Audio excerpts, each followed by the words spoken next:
जिणं धम्मतीर्थंकरं पठमानं जिणं धम्मतीर्थंकरम्। हम लोग ये सोच रहे हैं, हमारे बगल में बैठे अमरीश जी, सुदेश जी, वो कह रहे हैं हमें इस पाठशाला का बच्चा बना दो, क्योंकि जब हम छोटे थे तब हमको भी इतनी बातें नहीं आती थी जितनी इन बच्चों को आती है। और 3 दिन के शिविर में ये बच्चे इतनी सारी बातें सीख गए, ये बहुत अधिक खुशी की बात है। आपने पाठशाला को वास्तव में एक बहुत हाई प्रोफाइल स्कूल का रूप दे दिया है। बहुत सुंदर सजावट है, सारी टीचर्स एक ड्रेस में है, सारे स्टूडेंट्स एक ड्रेस में है, बहुत अच्छी पावर पॉइंट प्रेजेंटेशन है, सब कुछ बहुत अच्छा है। ये पाठशाला और दिन दुगनी रात चौगनी तरक्की करे, यही मेरी मंगल भावना है।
शासन की ध्वजा को लेकर आगे भी है।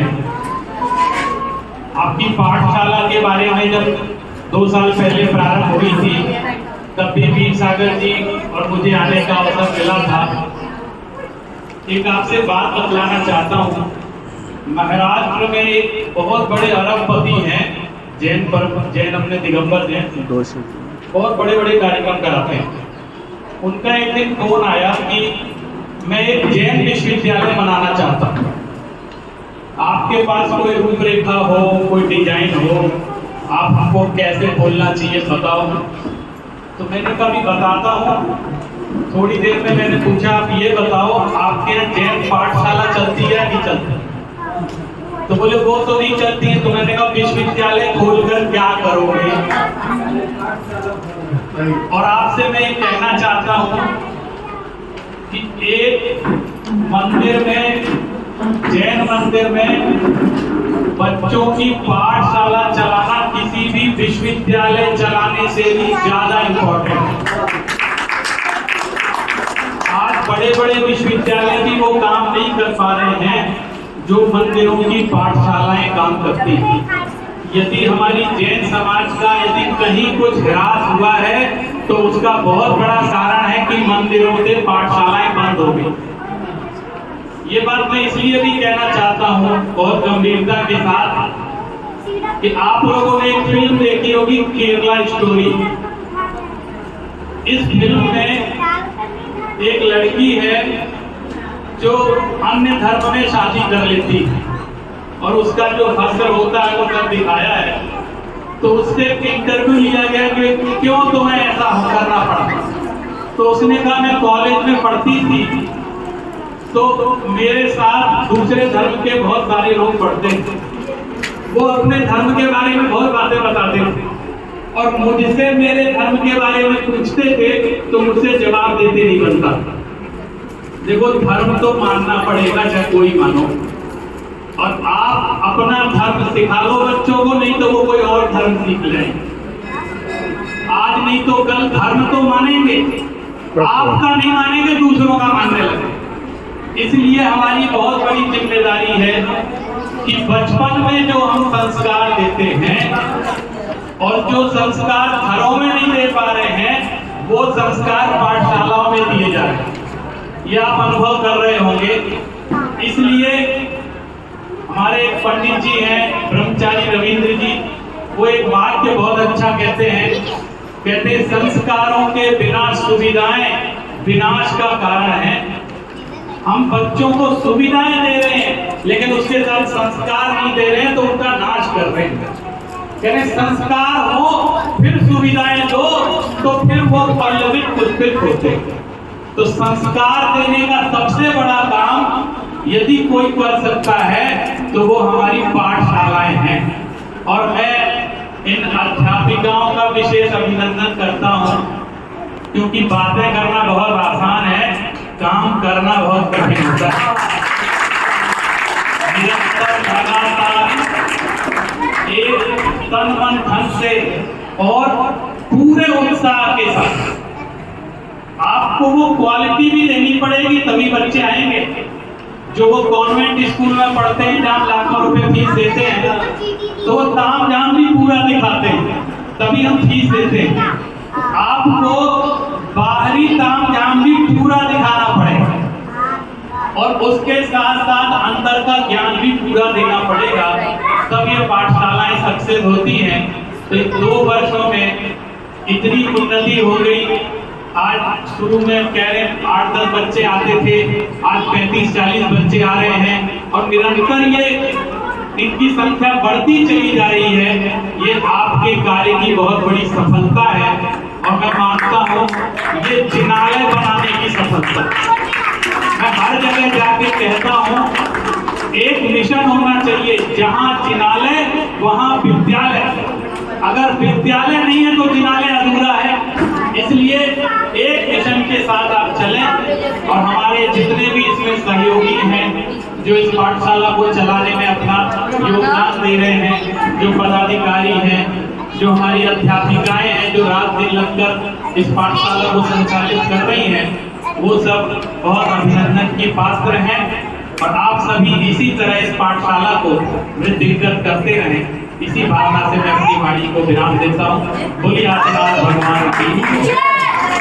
रही है क्या खा रही है, इसका प्रभाव बच्चों पर सबसे अधिक पड़ता है।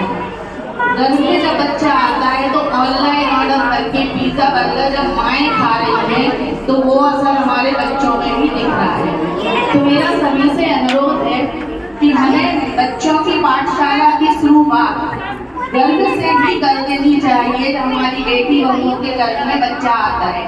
एक छोटी सी बात मैं आपको बताती हूँ जो मेरा स्वयं का अनुभव है। मेरे 3 महीने प्रेगनेंसी थी, मेरा बेटा गर्भ में आया। उस समय आचार्य विद्यानंद जी कुतुबुल भारती में उनकी क्लास चलती थी और उस समय मैं नियमित रूप से उनकी क्लास करने 3 महीने गई। उस समय जब घर में मेरा बेटा था सुने, तब लगातार मैंने उनसे क्लास करी, साथ वगैरह कोई ग्रंथ उन्होंने पढ़ाया और वह असर मेरे पुत्र पर पूरी तरह आया। तो मैं आप सबसे बात कहना चाहती हूँ कि पाठशाला जरूर अपने बच्चों को पढ़ाएं, क्योंकि ये आपकी बात 11-12 वर्ष तक तो सुनते हैं, उसके बाद किसी की भी नहीं सुनते। तो बच्चों को जरूर पाठशाला भेजें। आज अमेरिका में लोग इतने ज्यादा अवेयर हो गए हैं कि वो 100 किलोमीटर और 200 किलोमीटर दूर हर संडे बच्चों को क्लास लगवाने ले जाते हैं, सिर्फ इसलिए कि उनका कमाया हुआ करोड़ों अरबों का जो पैसा जब वो देश छोड़ के विदेश गए तो वो अन्य संस्कारों में ना पड़ जाए, दूसरा धर्म ना अपना लें। तो जब वो उधर अमेरिका में इतनी दूर पाठशाला लेकर जा सकते हैं, तो हम इतनी सुविधाएं होते हुए इतने पास हमारे जिनालय हैं, हम बच्चों को क्यों नहीं ला सकते हैं। तो मेरा सभी से अनुरोध है और मुझे बहुत प्रसन्नता हुई देख के कि सभी बच्चे इतने अच्छे से क्लास कर रहे हैं। जय तुम सुखी की याद व्यर्थ रोते हो, भौतिकी भावों में क्यों गतिमती होते हो, भौतिकी भावों में क्यों गतिमती होते हो। निज कर्मों पर अधिकार तुम्हें रखना है, कर्मानुसारी निश्चित फल चखना है। यह कर्मवाद का झरना सदा बहेगा, सुख नहीं रहा तो दुख भी नहीं रहेगा, सुख नहीं रहा तो दुख भी नहीं रहेगा। जीवन में सुख दुख का समान डेरा है, यह हर्ष विषादों ने जग को घेरा है। अज्ञानी जन व्याकुल होते घबराते, ज्ञानी जन कष्टों में भी सुख पाते। है वीर वही जो द्वंद सहस सहेगा, सुख नहीं रहा तो दुख भी नहीं रहेगा। व्याकुल होने से कष्ट न कट सकते हैं, रोने धोने से नेक न बट सकते हैं। जो भोग भाग्य है उससे कौन बचा है, ये तो निज कर्मों ने ही स्वयं रचा है। क्यों व्यर्थ रो रहे जग कायम समझेगा, सुख नहीं रहा तो दुख भी नहीं रहेगा। और अंतिम 4 पंक्तियां। कष्टों का स्वागत करो, कसौटी जानो, दृढ़ सभ्यता सहोता का तुम महत्व पहचानो, तप त्याग साधना संकट में मुस्काना, सुख दुख दोनों में समता भाव धराना, सुख दुख दोनों में समता भाव धराना। है कौन न जो इस गति को धन्य कहेगा, सुख नहीं रहा तो दुख भी नहीं रहेगा। कर कर तुम सुख की याद व्यर्थ रोते हो, भौतिक भावों में क्यों गतिमती होते हो, भौतिक भावों में क्यों गतिमती होते हो।